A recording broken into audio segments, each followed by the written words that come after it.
Today on the program, attention is on Nigeria's inflation rate, which has eased marginally to 15.1% in January 2026 from 15.15% in December 2025. The best part of it is that food inflation dropped to 8.89% year-on-year in January 2026, its first single-digit reading in more than 10 years. And that is the focus of the conversation today. For households and businesses, food prices have been one of the biggest drivers of economic hardship in recent years. So what does this new figure really signal? Is this a sustainable trend or a short-term statistical effect? These and more questions will get answers from economic analyst Mr. Arome Aboh, who is here in the studio. Thank you very much for joining us, Mr. Aboh. It's a pleasure to be here as always. Thank you very much for having me. It's a marginal decline in headline inflation from 15.15% to 15.10%. What did you expect to see, and what is your immediate reaction? Well, first and foremost, these are fantastic figures which have been released from the National Bureau of Statistics, which once again shows a growing economy because we've seen the inflation go from 15.15% to 15.1% between December and 2025 and January 2026. This may seem like a minuscule improvement in inflation, but if you take out your economic lens and you zoom out, you realize that on a year-on-year basis, the inflation rate has dropped by double figures by, I think, over 15%. So these are improvements that we can see in the economy moving forward.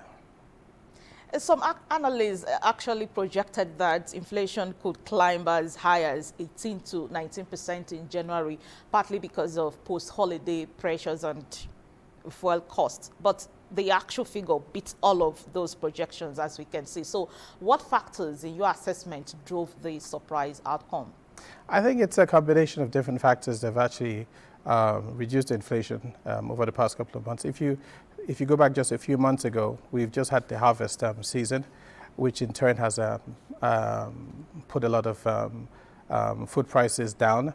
And if you also take a look at the policies by the government, we have the government released a couple of months ago a zero import duty, which has actually encouraged people to import food produce at an absolute 0% income tax. We also have the issues of farmers who were initially hoarding agric produce, but with the implementation of the 0% importation tax, this has actually encouraged them to release this into the market. And as you're aware, basic laws of economic, laws in economics, supply and demand, where there's more supply in the market, the prices tend to go down. And this is one of the reasons why inflation has been curbed so far. Food inflation dropping to 8.89%, which is a four-year low, is really a remarkable figure, with staples like grains and vegetables playing a big role. Would you say this was due to the stronger naira, improved local harvests, or government interventions? And can we trust this relief to last beyond the planting season? Well, one of the biggest reasons why this has actually gone down is the stability in the naira as well. This is one of the figures, this is one of the reasons why this inflation figures have actually gone down. With a stable currency that enables people to import at very, very fair prices. I think that's the question you asked. Now, let's talk about the impact of households. Nigerians have struggled with high food prices for years. Do you think consumers will immediately feel relief? Yeah, as you're aware, household spending contributes majorly to inflation in Nigeria, and government policies are actually being implemented at the moment to curb this to the highest. The Central Bank of Nigeria is meeting soon for its first rate decision of 2026. Now, with inflation trending down and even turning negative month on month at minus 2.88%, what is your take on the best steps for monetary and fiscal authorities right now? Yes, I think the last Monetary Policy Committee meeting was held in November of 2025, where the interest rates were held at 27%. And I think another one is scheduled for the 23rd and 24th of this month. I think, monetary tightening in the sense of interest rates being increased, this in turn affects inflation.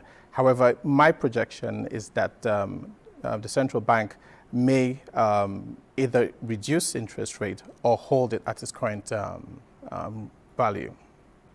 All right, this is the 10th consecutive decline. I'm talking about the inflation, but we remember how quickly inflation can rebound. So what structural reforms are still needed to ensure long-term price stability?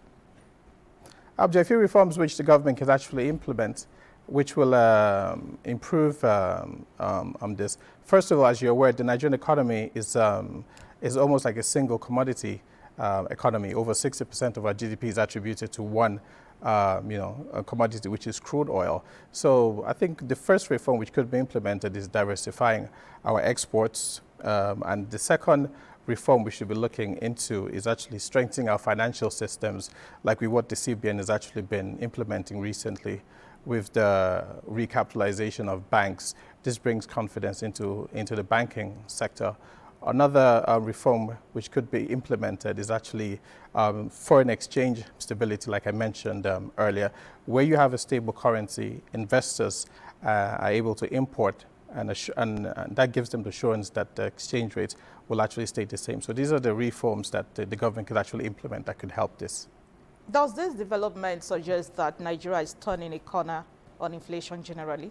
Yes, it is actually, because like I said earlier, if you take out your economic lens and you zoom out, food inflation has dropped by over 20% to 8.89% as announced by the National Bureau of Statistics.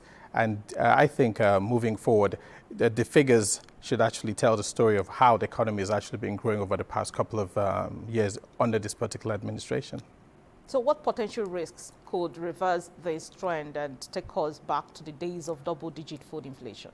I think if the government backtracks on these policies which they've actually implemented, this could actually risk us going back to double-digit inflation because, like I said earlier again, the biggest contributor to inflation is actually household spending, and which used to be at 25%, over 27%, which is now 8.89%. So the government needs to maintain this current policy, and that's the only way where inflation will actually remain in single figures. And implementation of the reforms which I mentioned earlier as well, having a stronger foreign exchange and also diversifying our exports, not being solely dependent on crude oil.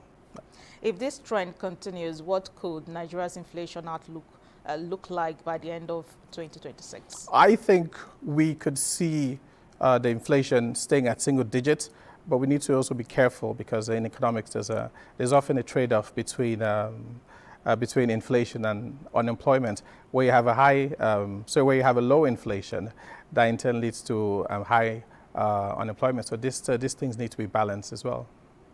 Thank you very much, Mr. Arome Aboh, for joining us on the program today and for breaking down the figures in such a clear and honest manner. Please do come back soon. Always a pleasure to be here. Thank you so much. Moving on, the federal government and the Progressive Governors Forum have donated 8 billion naira to victims